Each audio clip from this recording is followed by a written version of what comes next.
सभी छात्रों को नमस्कार। मैं प्रवीण कुमार। आज संस्कृत विषय के अंतर्गत व्याकरण का एक प्रकरण है कारक, उसके ऊपर हम अपने विचार रखेंगे, उसको हम पढ़ेंगे। तो कारक, सबसे पहले कारक किससे परिभाषा, कारक की परिभाषा क्या है?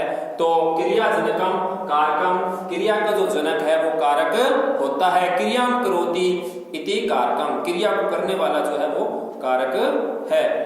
या कह सकते हैं यस्य क्रियायाः सह साक्षात परंपरा व संबंधो भवति तत्कारकम, वह कारक है जिसका क्रिया के साथ साक्षात या कहीं न कहीं क्रिया के साथ में कोई न कोई जुड़ाव होता है, उसे हम कारक कहते हैं।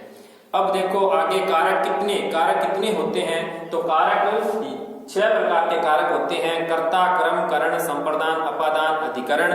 और कर्ता में प्रथमा विभक्ति होती है, कर्म में द्वितीया, करण में तृतीया, संप्रदान में चतुर्थी और अपादान पंचमी, अधिकरण में सप्तमी विभक्ति। संबंध को हम कारक नहीं मानते हैं। क्यों नहीं मानते हैं वो आगे हम देखेंगे। अधिकरण को भी हम कारक संबोधन को हम कारक नहीं मानते हैं। वैसे संबंध में षष्ठी विभक्ति होती है और संबोधन में भी प्रथमा विभक्ति होती है।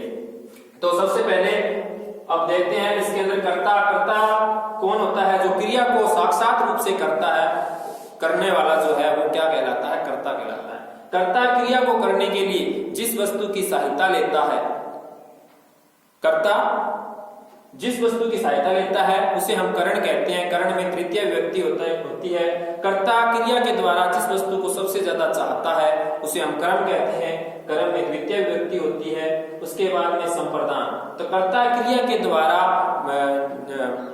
जो चीज देख करके उसे खुश कर रहा है उसे हम क्या कहते हैं? संप्रदान कहते हैं। यानी जिसे खुश कर रहा है, जिसे उसकी संप्रदान संज्ञा होती है और संप्रदान में क्या हो जाती है? चतुर्थी विभक्ति हो जाती है। अपादान यानी जहां वस्तुओं का अलग अलग होना वो क्या कहलाता है? अपादान कहलाता है। और अपादान में पंचमी विभक्ति होती है। अधिकरण, जहां पर यानी अधिकरण की संज्ञा जो होती है वो आधार की अधिकरण संज्ञा होती है। आधार का मतलब कोई वस्तु किसी वस्तु के ऊपर टिकी हुई है, तो यानी जो वस्तु टिकी हुई है तो उसका जो नीचे का जो चीज है वो क्या कहलाई? आधार कहलाई, उसकी अधिकरण संज्ञा हो जाती है। जो जहां पर है, जिसमें है, वो क्या कहलाता है? आधार कहलाता है। उसके बाद में एक वाक्य, उस वाक्य के हिसाब से हम समझेंगे कैसे इसमें क्या होता है। हे मनुष्य नरदेवस्य पुत्र जयदेव स्वहस्तेन को साथ निर्धनेभ्यः धनम ग्रामे धनम ददाति।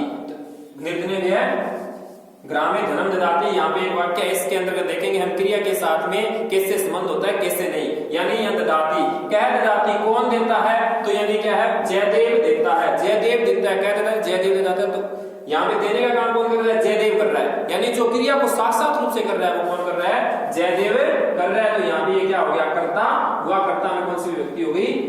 प्रथमा विभक्ति हो गई। अब देता है, क्या देना पसंद करता है? कर्ता जयदेव जिस वस्तु को चाहता है, यानी क्या देना चाहता है? वो धन देना चाहता है। तो धन ये क्या हो गया? कर्म हो गया। कर्म में कौन सी विभक्ति हो गई?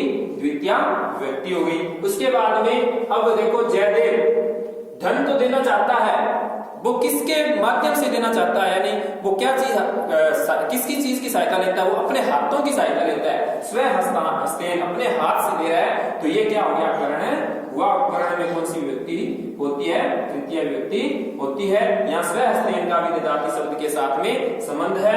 केन ददाति? स्व हस्तेन ददाति, धनम ददाति, किम ददाति? धनम ददाति। तो यहाँ पे यानी क्या है? इसके लिए क्रिया के साथ में इनका संबंध है। उसके बाद में देखो आगे, यानी को साथ ददाति, अब आगे आ रहा है। मतलब क्या है? वो जयदेव धन देना चाहता है अपने हाथों के द्वारा, देकर के किससे खुश कर रहा है? यानी क्या है? निर्धनेभ्यः, गरीब को खुश कर रहा है। तो इसमें संप्रदान संज्ञा हो जाती है। और कौन सी विभक्ति होती है? चतुर्थी विभक्ति होती है। और निर्धनेभ्यः यानी केभ्यः ददाति, यानी किसके लिए देता है? निर्धन के लिए देता है। निर्धन को खुश कर रहा है। तो यहाँ पे ये क्या हो जाता है? इसका भी क्या निर्धनेभ्यः शब्द के साथ ददाति के साथ में संबंध है। उसके बाद में आगे हम देखते हैं, आगे को साथ जो है, को साथ यानी किससे दे रहा है? यानी वो अलग हो रहा है, यानी पैसे दे रहा है, जेब से पैसे अलग हो रहे हैं। तो आपका यहाँ पे क्या हो गया?